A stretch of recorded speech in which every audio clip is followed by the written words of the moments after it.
آج کل کے لوگ یہ سمجھتے ہیں کہ صحابہ کی غیبی مدد ان کے ایمان کی وجہ سے تھی.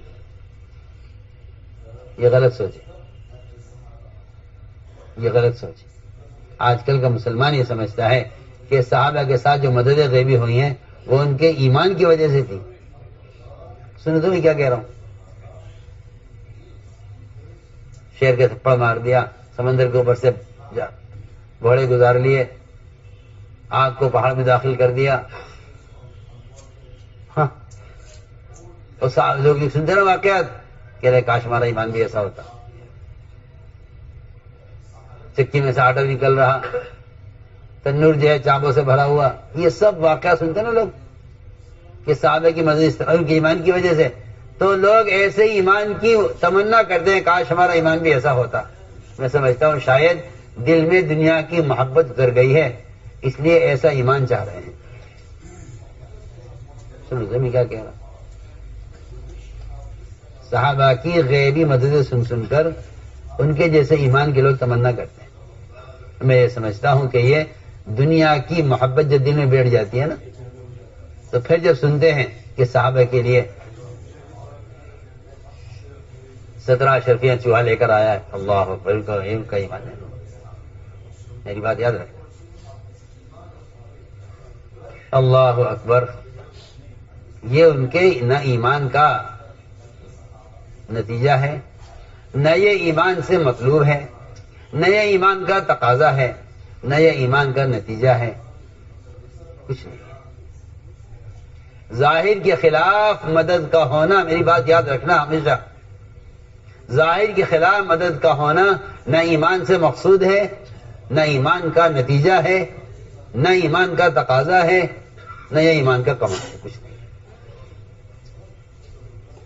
اور میں اور آپ سب یہاں آ کے اٹکے ہوئے ہیں کہ کاش ہمارا ایمان ایسا ہو جاوے جیسے صحابہ کا تھا کہ شیر کو تھپڑ مار دے، چوہا شرفیاں لے کر آوے، جی ہاں، آگ ٹھنڈی ہو جاوے.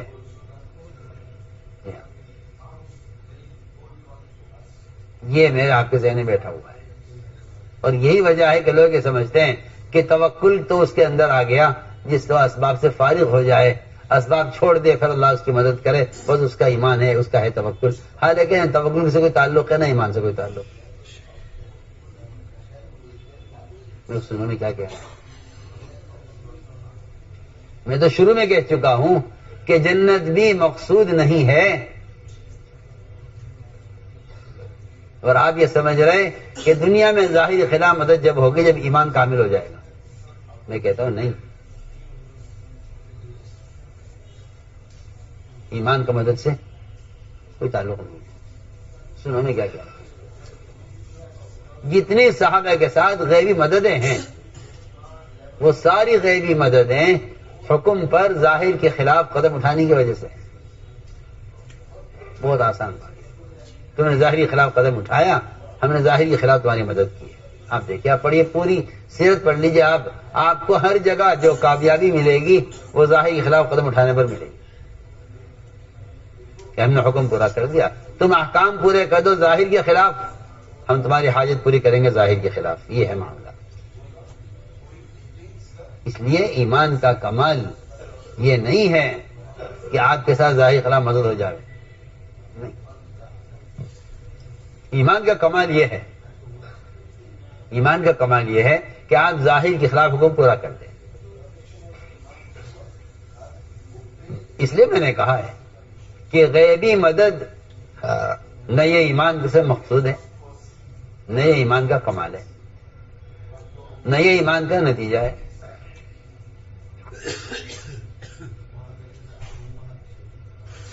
بلکہ ظاہر کے خلاف حکم پورا کرنا یہ ایمان کا کمال ہے. اس کو میں عرض کر رہا تھا کہ اللہ تعالی حال لائیں گے، حال بھوک کا. جب بھوک آ جائے گی تو پھر اللہ تعالی بھوک میں ڈال کر، سننا دھیان سے، بھوک میں ڈال کر اللہ تعالی ایک امتحان لیں گے.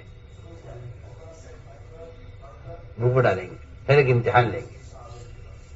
کیونکہ اللہ نے فرمایا ہے قرآن میں، وَلَنَبْلُوَنَّكُمْ بِشَيْءٍ مِّنَ الْخَوْفِ، بِشَيْءٍ مِّنَ الْخَوْفِ، تھوڑا سا خوف لائیں گے ہم. آزمانے کے لیے کہ تم خوف میں حکم چھوڑ دیتے ہو یا حکم پر قائم رہتے ہو. ہم چھوٹا سا خوف لائیں گے. کیا خوف میں تم حکم پر قائم رہتے ہو یا حالات حکم چھوڑ دیتے ہو؟ آگے فرمایا والجوع، ہم چھوٹا سا خوف لائیں گے، تھوڑی سی بھوک لائیں گے، تھوڑی سی بھوک لائیں گے، اور چھوٹا سا نقصان کریں گے تمہارے مال میں، تمہیں آزمانے کے لیے کہ تم ان حالات میں حکم پر جمتے ہو یا حالات کی وجہ سے حرام کی طرف چلے جاتے ہو. میں اس کی مثال عرض کر رہا تھا کہ اللہ نے آزمایا صحابہ کو. آزمائش یہ ہوئی کہ سفر میں غلہ ختم ہو گیا، سفر میں غلہ ختم ہو گیا، صحابہ کو بھوک لگی، کیا کریں، کیا کھائیں، کچھ کھانے کو نہیں ہے. خیال یہ آیا کہ ہمارے پاس سواریاں ہیں، سواری ذبح کی جائے، اس کا گوشت بنایا جائے. اس زمانے میں گدھے حلال تھے، پالتو گدھے ککڑے بکرے کی طرح کھائے جاتے تھے. تو یہ خیال ہوا کہ پہلے چلنا تو آسان ہے، بھوکا رہنا مشکل ہے، لہذا انہوں نے گدھا ذبح کیا، اس کا گوشت تیار کیا. جب گوشت بالکل گلنے کے قریب ہو گیا، کھانا تیار ہو رہا تھا. اب آپ اندازہ کریں، حلال کھانا آنکھوں کے سامنے بن رہا ہو اور بھوک شدت کی لگی ہوئی ہو، اور اس کے علاوہ کوئی دانہ کھانے کو نہیں ہے، کچھ نہیں ہے. اللہ دیکھ رہے ہیں کہ یہ سفر میں ہے، غلہ ختم ہو گیا ہے، حلال کھانا گوشت تیار ہو رہا ہے. اللہ نے آزمانے کے لیے کہ حکم میں کتنا جمنے والے ہیں، اچانک حکم نازل کیا کہ ابھی ابھی اللہ نے گدھے گوشت کو حرام کر دیا ہے. آپ ہمارے جاؤ اعلان کر دو صحابہ میں، یہ تیار پکا ہوا کھانا پھینک دیا جائے، ہانڈیاں توڑ دی جائیں. ہانڈیاں توڑ دی جائیں، کھانا.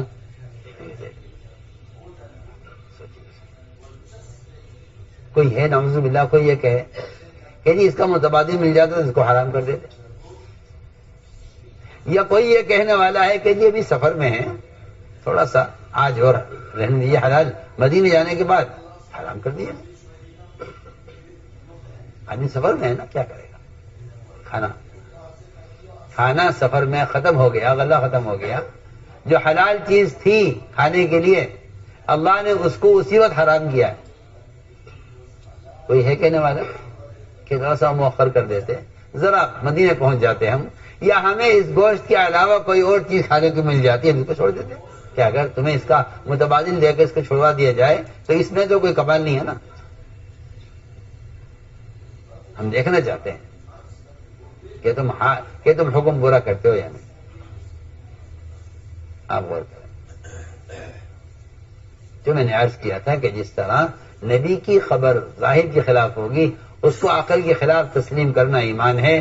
ایسے ہی جو نبی حکم دیں گے، وہ حکم ہماری طبیعت، ہماری چاہت، ہمارے حالات کے خلاف آئے گا، کیونکہ اس کو پورا کرنا یہ بھی ایمان الغیب ہے. نہیں یاد کرنا چاہیے کہ احکام جس طرح خبر غیب سے آ رہی ہیں، اس طرح احکام بھی غیب سے آ رہے ہیں.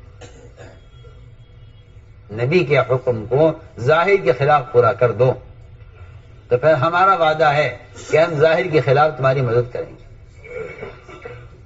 ظاہری خلاف مدد کریں گے، تم ظاہر کے خلاف قدم اٹھاؤ حکم پر، ہم ظاہر کے خلاف مدد کریں گے. تو میری ساری بات کا خلاصہ یہ تھا کہ جس طرح خبریں عقل کے خلاف ہوں گی، اس طرح احکام بھی عقل کے خلاف ہوں گے. احکام بھی عقل کے خلاف ہوں گے، کہیں معمول کے خلاف ہوں گے، کہیں عقل کے خلاف ہوں گے، کہیں جذبے کے خلاف ہوں گے. سارے آپ اٹھا کے دیکھیے، انبیاء کے واقعات، صحابہ کے واقعات، جو حکم آیا ہے کبھی معمول کے خلاف آیا، کبھی حیثیت کے خلاف آیا. نماز ہو رہی ہے ایک مدت سے بیت المقدس کی طرف، اچانک حکم آ گیا نماز کے درمیان میں کہ آپ رخ پھیر لیجئے بیت المقدس سے بیت اللہ کی طرف. فوراً آپ نماز پڑھتے پڑھتے پھر گئے. ہم دیکھنا چاہتے ہیں کون نبی کا اتباع کرتا ہے. اگر کوئی یہ کہتا ہے کہ جی ہم عصر سے پڑھ لیں گے ادھر، تو یہ نبی کی مخالفت کرنے والا ہے. کیوں؟ اس لیے کہ حکم کو جو ٹال دے گا اس نے حکم کو ضائع کر دیا. اس نے حکم کو ضائع کر دیا. حکم ٹالا نہیں جائے گا، کیونکہ اگر آپ اس پر بعد میں عمل کر لیں تو بعد میں عمل کرنے کو اطاعت نہیں کہتے. جیسے میں نے مثال آپ کو کتنی اچھی مثال دی ہے. اگر صحابہ یہ کہتے کہ یہ بھی تو کھا لو، مدینے جانے کے بعد نہیں کھائیں گے، تو آپ نے حکم ٹال دیا ہے. آپ نے حکم ٹال دیا. اب اس حکم کے بعد میں حکم پورا کرنے پر وہ وعدہ ہی نہیں ہے جو وعدہ پورا کرنے پر تھا. صاحب نے کہا جی ٹھیک ہے حکم ہے، ہم چھوڑ دیتے ہیں. اس لیے کہ آپ کو اطاعت پر کا بدلہ جب ملے گا جب آپ اس حکم کو اس وقت پورا کریں جب حالات میں ہو. اگر آپ نے حالات کی وجہ سے حکم کو ضائع کر دیا تو آپ نے حکم نہیں ضائع کر دیا، آپ نے وعدے کو ضائع کر دیا. آپ نے وعدہ ضائع کر دیا. آپ نے وعدہ ضائع کر دیا. آپ نے حکم نہیں ضائع کیا، آپ نے وعدہ ضائع کر دیا. اس لیے کہ وعدہ جب ہے جب آپ حکم کو حال کے امر کو فوراً پورا کر دیں تو اس پر وعدہ ہے. آپ صلی اللہ علیہ وسلم نے جب بھی وعدے کیے اپنی امت سے برے حالات میں وعدے کیے. آپ اس پر غور کریں. کوئی وعدہ اچھے حالات میں نہیں ملتا. آپ کوئی غور کیجئے، سارے وعدے برے حالات میں. منافقین کی چھٹائی اسی لیے ہوئی کہ وعدے کیے گئے ہیں سب برے حالات میں نہیں. خندق کے حالات بہت برے تھے. خندق کے حالات بہت برے تھے. دشمن زیادہ، صحابہ کی تعداد کم، ہتھیار کم، بھوک زیادہ، کھانے کے لیے کچھ نہیں، سردی زیادہ، پہننے کے لیے کچھ نہیں. یہ سارے حالات، اور ان حالات میں سب سے بڑی جو پریشانی آ گئی وہ ایک چٹان اڑ گئی بیچ میں. ایک چٹان بیچ میں اڑ گئی جس کی وجہ سے خندق کا کام رک گیا کہ یہ چٹان آ گئی ہے، ٹوٹتی نہیں. منافقین نے حالات دیکھے، کہنے کہ حالات دشمن جو ہے وہ غالب آ رہا ہے، ان کے حالات خراب ہو رہے ہیں. کیونکہ منافقین کا کام یہ تھا کہ وہ دور رہ کر حالات دیکھتے تھے کہ دیکھو ان کے ساتھ معاملہ کیا ہوتا ہے.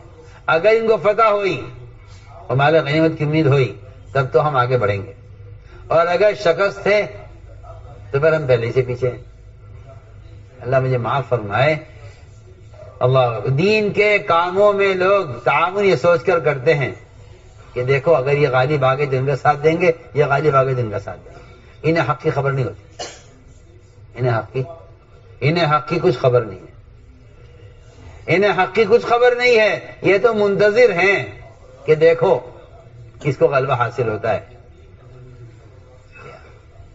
اور اللہ تعالیٰ کا نظام یہ ہے کہ اللہ تعالیٰ آپ صلی اللہ علیہ وسلم سے وعدے ہمیشہ ان حالات میں کرواتے ہیں جب دیکھتے ہیں کہ حالات خراب ہیں، تاکہ کمزور شک رکھنے والے دلوں میں یہ ایک طرف ہو جائے.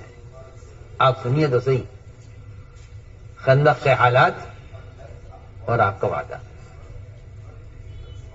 آپ نے فرمایا صحابہ سے کہ آج مجھے اس چٹان کے توڑنے میں کیسر کسریٰ کے محلات کا فتح ہونا نظر آ گیا. مدائن کے شہر میرے سامنے پیش کیے گئے. سب کی فتح کی خبر آ گئی. منافقین نے کہا جن کے پاس کھانے کو نہیں ہے اللہ انہیں کھانے کیوں نہیں دیتا؟ چلیے ان کے لیے فتوحات ہوں گی، چلیے ان کے لیے مدائن فتح ہوں گے، ان کے لیے کیسر کسریٰ کے محلات فتح ہو، انہیں کھانے کو تو ملے کم سے کم. میں کیا بتاؤں آپ سے. میں یہ کہنا چاہتا ہوں اس زمانے میں بھی کمزور یقین والے وہ یہی دیکھتے ہیں کہ اگر یہ سارے وعدے ہونے والے ہوتے تو پھر مسلمانوں کے ایسے حالات کیوں ہوتے. آج بھی یہی بات ہے. آج بھی لوگ اس دھوکے میں ہیں کہ بے دین لوگوں کی دنیا کو دیکھ کر وہ دین کے بارے میں شبہ پڑ جاتے ہیں کہ جب بے دین لوگ اتنے مزے میں ہیں تو پھر یہ دیندار لوگ کیوں پریشان ہیں. آج بھی لوگ اس دھوکے میں ہیں. اور اللہ تعالیٰ دیندار لوگوں کے حالات کو تھوڑا سا بگاڑیں گے. بے دین لوگوں کے امتحان کے لیے وہ یا تو دین کو یہ کہہ کر اختیار کر لیں گے کہ حکم پورا کرنا ہے، یا دین کو کہہ کر چھوڑ دیں گے کہ بھئی دینداروں کے حالات ہم دیکھ رہے ہیں، حالات ٹھیک نہیں ہیں. آج کل کے لوگ یہ سمجھتے ہیں